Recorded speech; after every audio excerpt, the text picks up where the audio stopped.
Hello, everybody. It's Tarkan back with another video for your viewing pleasure. I hope everyone's doing great out there. I'm doing fantastic. I have a question, a little message I got from a viewer that I want to read for you today because it brings up an interesting point. And of course, as you can tell from the title of this video, it has to do with the idea of incompatibility. Okay, and I'm going to have a couple of things to say about that. But let me first go through the message, and we'll kind of go through it like I usually do, and pick apart little things here and there and see what we can do. Right? So, and if this person asked to be anonymous, so she's going to remain anonymous. Your videos keep me inspired and on track. Well, I'm happy to hear that. That kind of stuff makes it all worthwhile for me. I have listened to you for over a year. Have I been on doing this for that long? I rewatch, and sometimes some things feel like they actually finally sink in. Repetition is good, and repetition is key. The more you repeat something, the more you listen to something, the more you read something over and over, the more your mind accepts it as being true. You know, your mind, your monkey mind, is slow to adapt. It's much slower than your inner being, than your universal mind, which already knows all these things that you inherently know, your true power of manifesting and creating your own reality. The monkey mind has to catch up to that because it's so enamored with how things are and the world outside of itself. It sees all that stuff as so real and solid and unmoving, and it sees itself as separate from the universe, from reality, and really everything is intertwined. Nothing is separate, and this, of course, is why, again, your physical reality is nothing but a mirror and a reflection of your inner state of being and your most prominent belief systems. So yeah, the more you practice an idea, right? The more you think about an idea, the more your mind begins to accept it as truth. And that's when we get that sensation of it sinking in, right? That means you're starting to make a shift, and it's going in the direction that you prefer. So you're doing very well. I can feel the information. For example, when you talk about shifting, I have felt the shifts within me. Yes, and that's the first manifestation.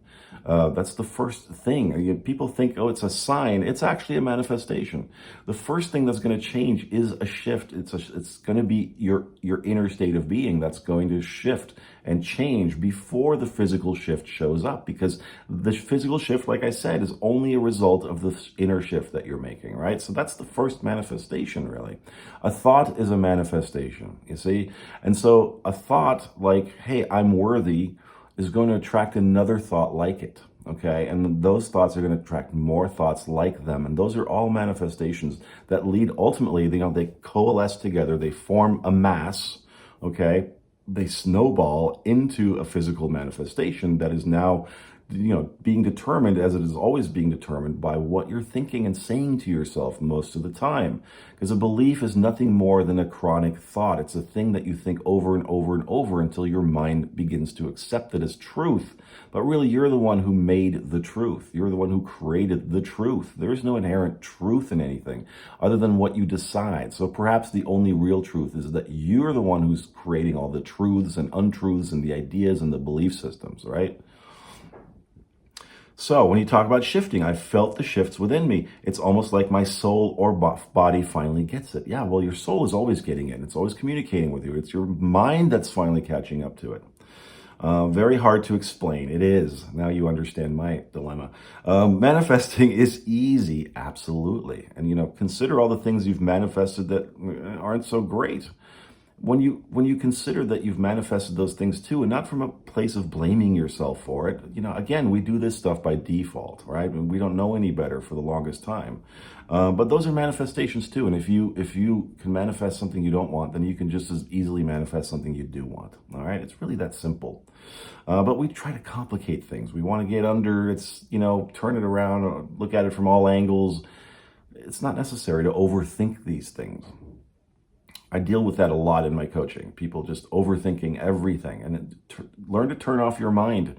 Meditate, breathe. When you got the chatter going on, it's difficult to find clarity. Clarity comes from your heart space, not from your mind space. It's about having fun with your imaginal scenes. Absolutely. It's always about fun and not creating opposite scenes for yourself. Well, if you do create opposite scenes, when you find yourself doing that, pivot back. And that's a shift, right? You just simply pivot. I'm having a scene in my mind where there was somebody else. Pivot right to there with me. There is nobody else. And just keep practicing that idea and that thought in your mind, even if your mind doesn't believe it yet, even if it doesn't accept it as truth. Don't worry about that. You just keep practicing until your mind catches up to it, and it will begin to, the more persistent that you are, right? I would like for you to talk about the belief of incompatibility. And I'm glad that you called it a belief, right? Because it's not a fact, it's not a truth, it's a belief that you're holding. I got a little message from my guy. Congratulations. That's actually a success story. I refer to him as my sweetheart when I think of him. Absolutely. Well, he is your sweetheart, right? I was very happy since we hadn't talked for a long time. It had been over a year. I'd love to hear how you did that. How did you manifest, this message from him? It was just a good morning text. Well, it was just a good morning text after not hearing it from him for a year, right? Over a year. Don't negate the thing as, oh, it was just a good morning text. They're not going to come back after more than a year and declare their love for you. They're not going to text you and go, hey, let's get married. Okay. I know so many of you out there want this, yes, I want to hear that immediately. Can you imagine if that actually happened? If that actually happened, you'd probably be totally taken aback, right? Like, what the hell's going on? What's wrong with him? Imagine, think of this. We all want that quantum shift and that quantum leap, all right? I get this a lot. You know what? You don't really want it. You don't want it because it's so jarring, even in a direction of what you prefer. It's so jarring as to be uncomfortable.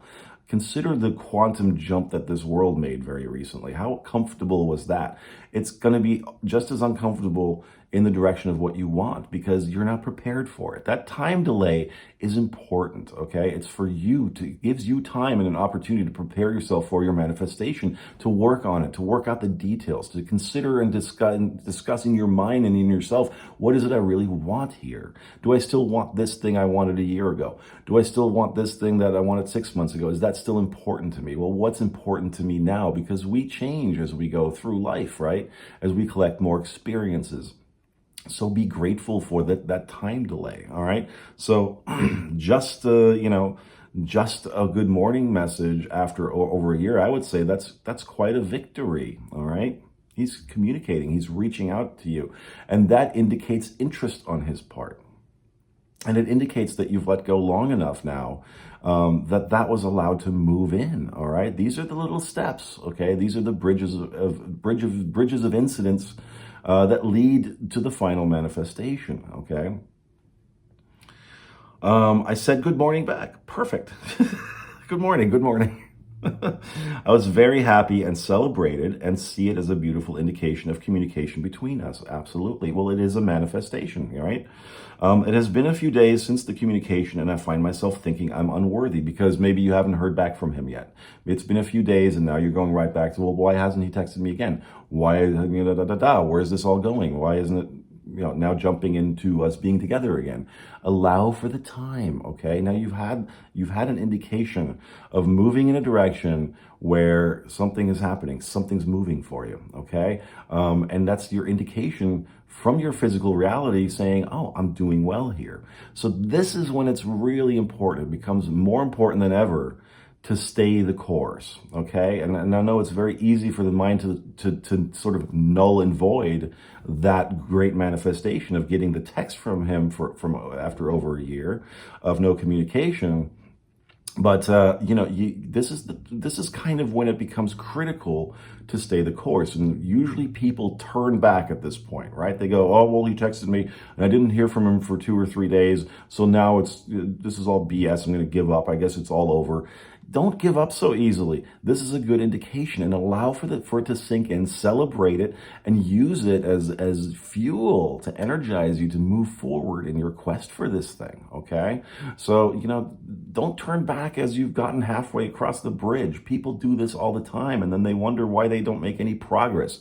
There's no move forward, all right? You need to remove your focus and your attention from what you think isn't working and put it squarely on what is working. He sent you a text after over a year. It's working, okay? Celebrate that. Milk that for all it's worth, all right? And when you find yourself having doubts, maybe it's not coming after all. Maybe I was just being duped and fooled and all this. Refocus on something else that's easier to think about, okay? Go get involved in your life. Get involved in your hobbies, your passions, your work, okay? Relax, meditate, take a bath, all those things, all right? It has been a few days and I find myself thinking I'm unworthy. Well, and also this is an indication. So this is good because it's showing you also what it is that you have going on that's still holding you back. So you have feelings of unworthiness, all right? And these things are holistic. So in other words, if you have unworthiness going on in your life, or in your belief system, right? This idea that you're unworthy, you're probably going to see that playing itself out in other areas of your life, in your work life, in your friendships, all your relationships, really. This idea of unworthiness. It comes down to how you're manifesting money and your financial situation, your health, your body image, all those things, because you have that one belief bouncing around that you're unworthy. It's not just about the issue with your SP, your person, your sweetheart, okay? It's going to be evident in every area of your life. And one great way to do this, all right, to kind of manage these belief systems is that you look at another area of your life that's easier, that's not so emotionally charged for you. And to look at where this idea and belief of unworthiness is playing itself out in that area. Maybe it's in your work, like I said, or in your financial area, or in your health sector, or in your family relationships, or in your friendships. Pick an area where this sense and this belief, this limiting and untrue belief of unworthiness is also playing itself out, that isn't as emotionally charged as this idea and this subject of your specific person, and then work through that belief in that area, because then you're calmer about it. There's something that you don't care about quite as much, but you can see how your unworthiness, your sense of unworthiness is playing out in that area. That's where you can reconcile it, okay? And that's where you practice the opposite of I am worthy. So don't practice this sort of, getting over your sense of unworthiness in the area that's most emotionally charged for you. Pick an area of your life that isn't quite as electrified, okay, quite as emotionally charged for you. And that's an easier way to handle and to kind of overcome limiting beliefs, because the only way you really overcome a limiting belief is to practice a new belief, the opposite belief on top of that, okay? So in other words, you're going to install a new belief, a new operating system, a new way of looking at things and at yourself on top of the old belief, so the old belief just becomes obsolete, all right? It's never going to completely go away. It will always be there in the background. But like I said, beliefs are nothing but practiced thoughts, chronic thoughts. So you just chronically practice the new thought, the new belief that you prefer. I am worthy. I'm a champion. I'm a winner. I'm a creator. Things are always working out for me. And you do that again in an area of your life that isn't so emotionally charged, so that you can teach yourself those skills to do that, to pivot to a belief that is less limiting, that is much more empowering for you. I check my thoughts and refocus. Good. So that's what pivoting is, right? First, you have to become aware of the limiting belief. It has to be apparent to you, okay? So that these things, when they come up, don't just rock you, kind of knock you off your rocker, or take you for, that you're shocked and surprised when you have, for instance, a manifestation, and you go, where the hell did that come from? Okay, I don't remember focusing on that particular thing. No, you're focused, you have a belief going on in yourself where this is actually just playing itself out for you in this particular way. But as you practice becoming more aware of yourself, your inner belief system and your inner state of being, in other words, you take the time every day, maybe every hour or something, to check in on your inner state and go, well, what am I thinking about now? Or what am I feeling right now?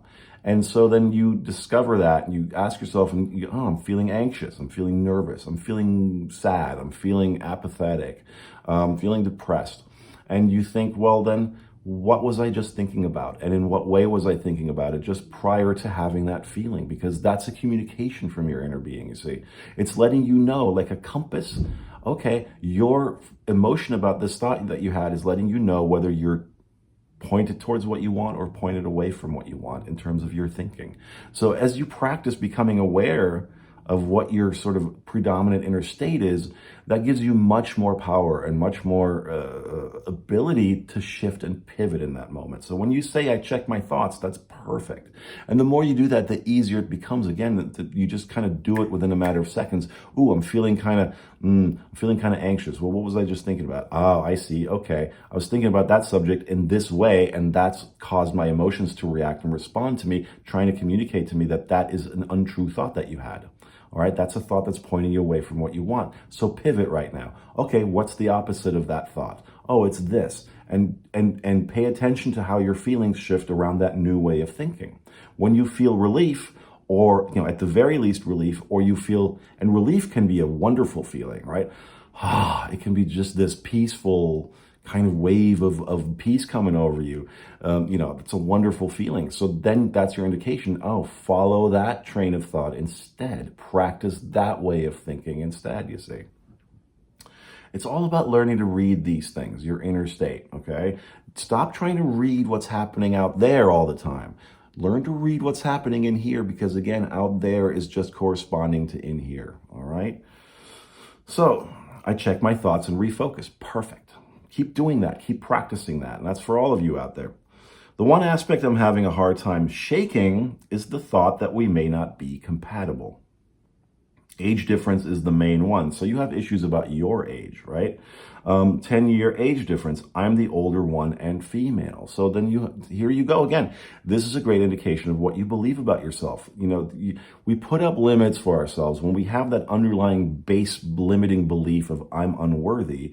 Our mind comes up with all kinds of reasons to prove that back to us, right? I'm unworthy. So therefore, in this case, it's, well, I'm getting older, okay? Or you feel you're getting older. Maybe you're not even that old, right? But then you think, well, why would some guy want me? Why would some younger guy want me? Because I'm older. And this is kind of, again, where the mind sort of, reiterates and tries to get back to the kind of the base belief that you have going on of unworthiness. You see what I'm saying?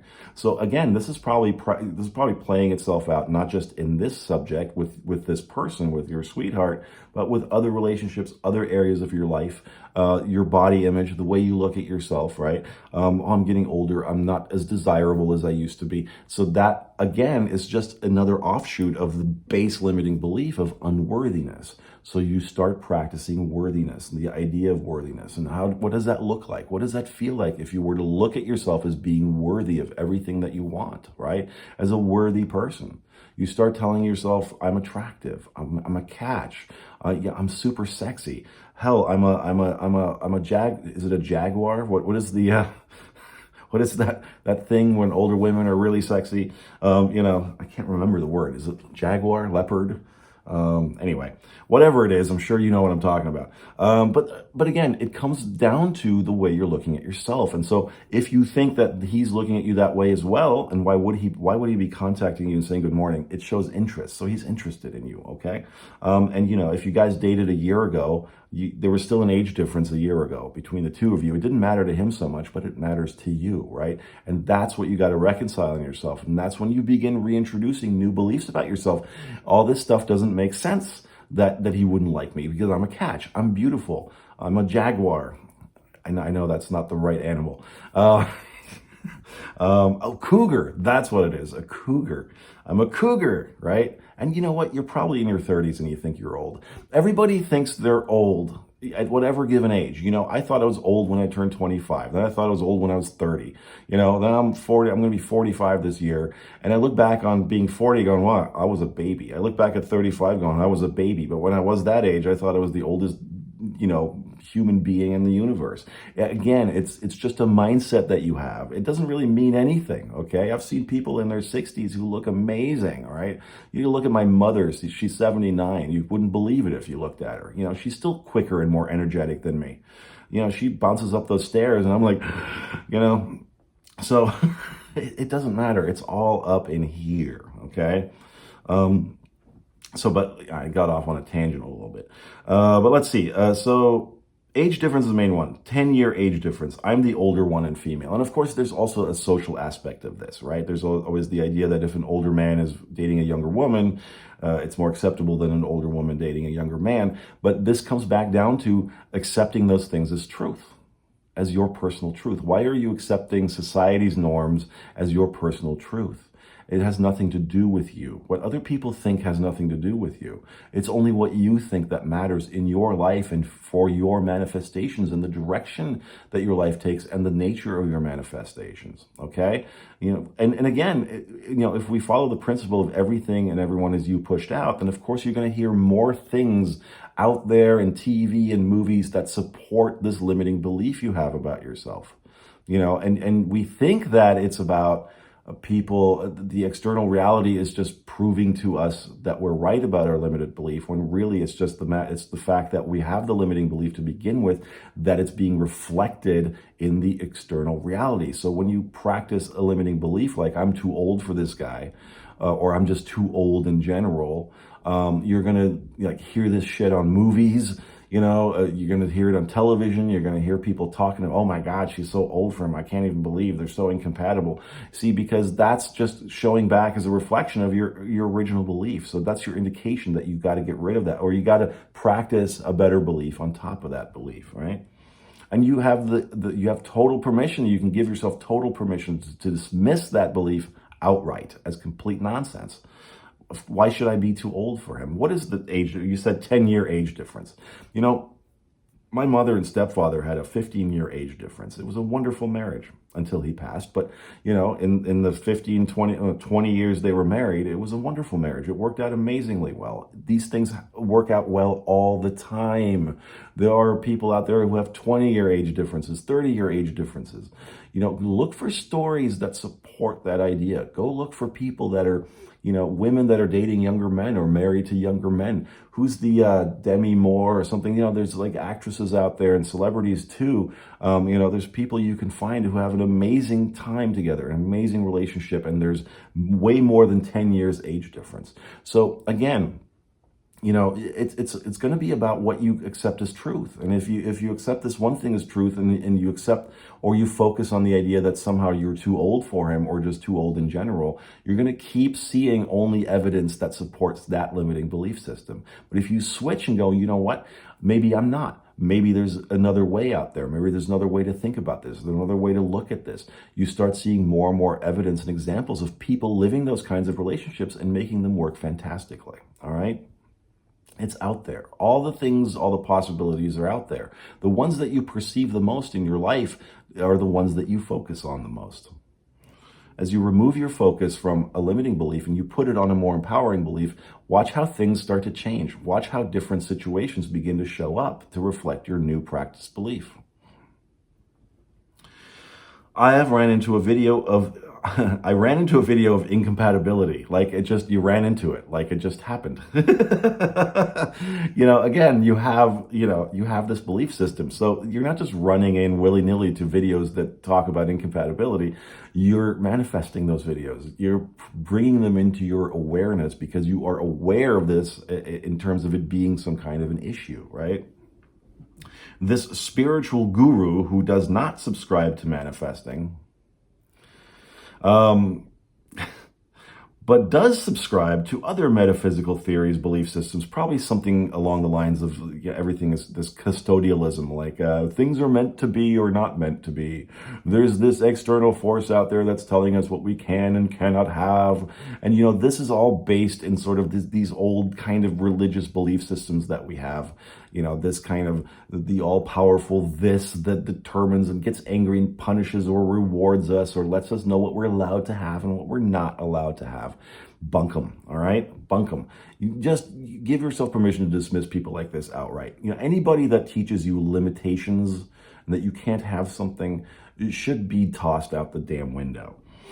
Maybe even literally tossed out the window. Defenestrated. That's a great word. So,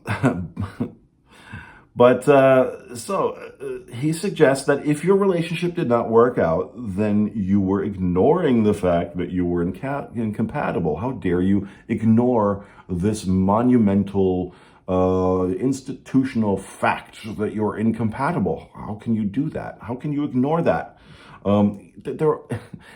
Again, like I said, nonsense. Throw him out the window, okay?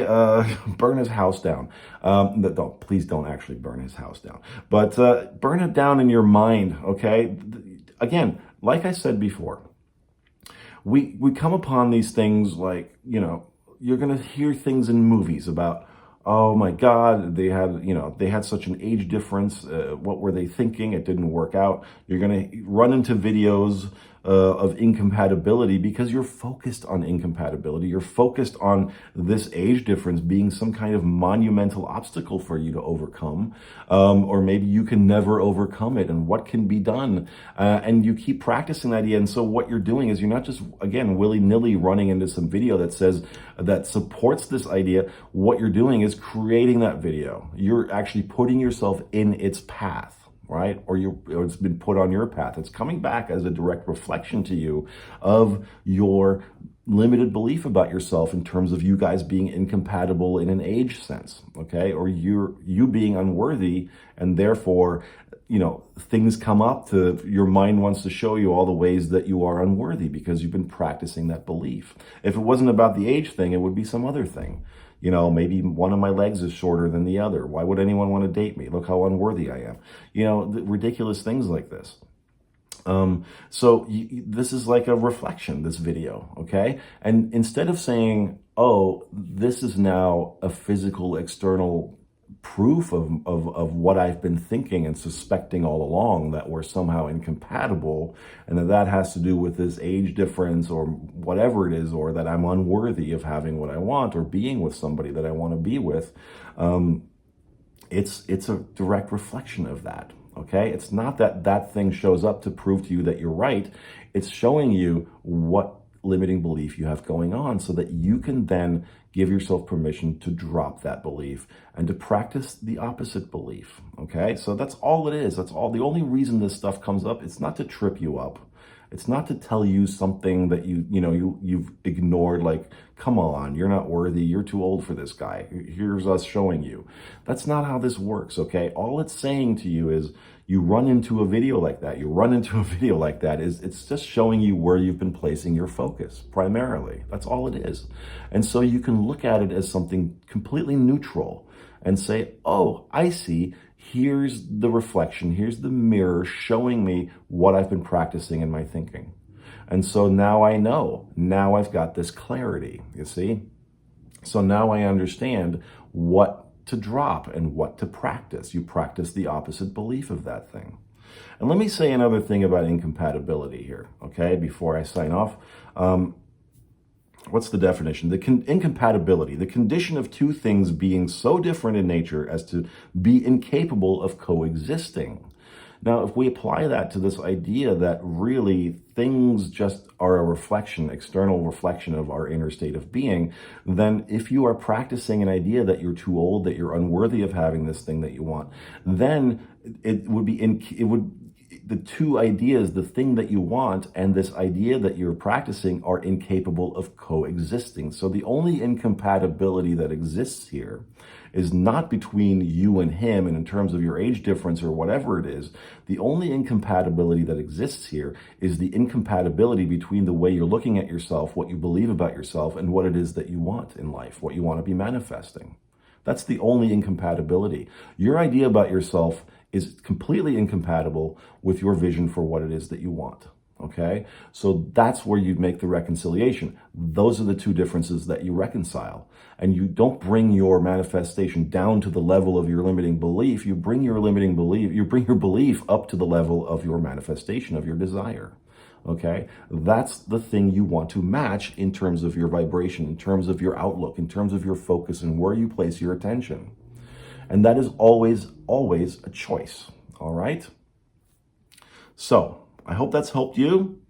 And I hope that it's helped all the other people watching this. Thank you for watching. Thank you for that question. It was great, amazing. If you guys have more questions, please don't hesitate to let me know. And, again, I want to hear your success stories as well. It makes these videos much more interesting when we get real life situations, coming from people who are out there living this stuff and practicing this stuff, and and talking about what obstacles are coming up, what areas do I need to refocus, or hey, here's what's been working for me. Okay, so there are things that have been working for you. All right. I mean, you see that the fact that he contacted you after over a year means you've been doing something right. And I think you're also, this idea that you have of, I'm checking my thoughts, I'm refocusing, keep practicing that, and it will get easier and it will get better for you. Okay. So thank you for that. And thanks for watching, guys. I'm Tarkan. And, as always, please, if you haven't already, please subscribe, hit that like button and comment and share this video with anyone you might think would benefit from it. And if you want some coaching with me, you'll find the link for that down below. There's a bunch of links if you want to leave me a tip. It's always appreciated. And thank you to all you guys who've done that. You're amazing and you're generous.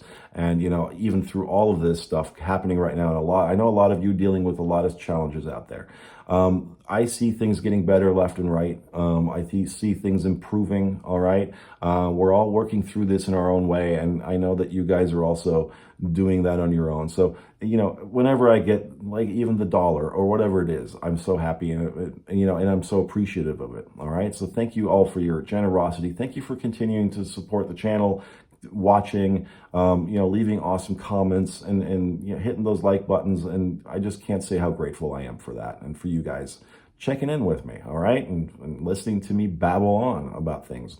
So, having said all that, I'm going to sign off now. So thanks again for watching, and take care of yourself. And until next time, happy manifesting and bye-bye.